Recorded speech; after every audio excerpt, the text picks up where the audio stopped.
Dakatarisa kudenga mtsotsi pamatama ose. Social media imoma ndinoswera ndichiona kuti nyaya dzacho dzikufamba sei. Ndadhumana nevakasiyana siyana. Right guys, ndoda ndikudze chokwadi.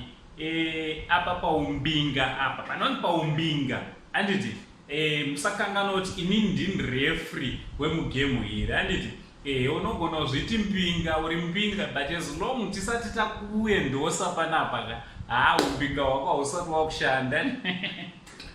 Because ndini ndega the only Zimbabwean angu anditi. So chitera muzukuru wasekuru sei kana wanga wasati wasubscribe pa this channel anditi kukurudzirana kusubscribe, turn on your notification bell kuti pega patino upload a video you will be notified anditi. So chitera muzukuru pane vamwe vakapindira sekuzwa kwenyu kuti hatisisina boss G ndo yavambinga yemashuwa anditi. Boss G vanga vasingawanze kulauda zvekutaura zvakanyanya vanga vasingaite aitaura neaction anditi. So pazoitawo vanozvitivo Mambo Ndini anditi vabva vapindira vakabva vati vabva vaita tek na passion kudaiwo vari kufudza passion zvoti panganai muzukuru wangu ari pama1 anditi.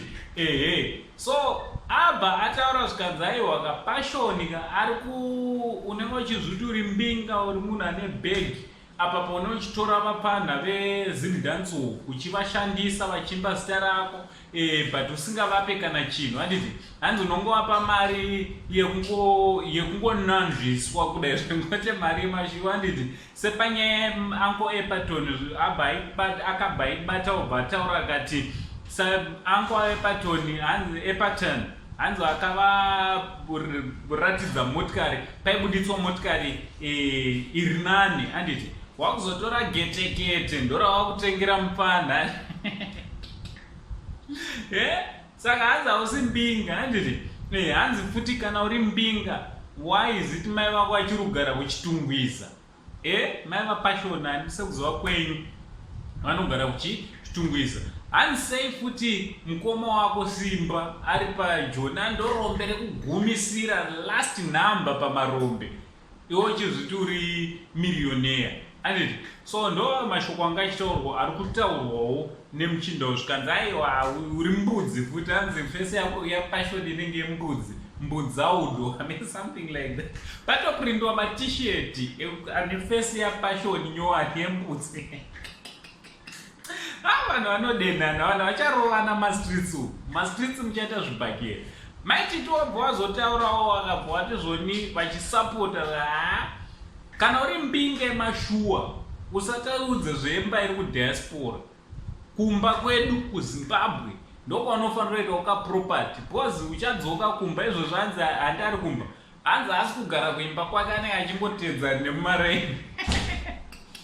Iwe uri mbinga unotadza kungoita ukaproperty ukako motikari ndedzekuhaya hana kana yayo 1 iri kuZimbabwe. I don't know how far true it is. Zvinochizikanwa nevaridzi ati pandonoizi iri mumastreets esocial media irongori celeb gossip vasukuru ari kugona kutibatsira but ndichida kukurudzirawo vari kudiaspora anditi vanozviti madiasporians. Ukaonawo mukana wekuita mari muzukuru zveshuwaka tisaende tichinokwereta motikari muchidhiraivha motikari muri kuchando kwamuri anditi. Monoti madzokera moda kukwereta motikari yekuti muchaizveraura zvanaka futi kuti investomba kwedu anditi. Unongotenga ukagetekete kafiti kako ungokatowo pakona wongotengawo ground rako ungoti zviright vazukuru kuti tinge tiri tinodevelopawo kumba kwedu kana taenda diaspora anditi. Handisi kudaitenga but indotenderwa wangu kutaura zvanenchida. So what do you think vazukuru nehondo yavepo pakati paMambo Ndini yadigamwa namaiti tine kuku pashona ari pamawa? So ngatara nemumacomments kuti munofungei nehondo iri panapa nemashoko ari kutaurwa mumastreets esocial media nauncle saint, the only Zimbabwean uncle chibva ndati much love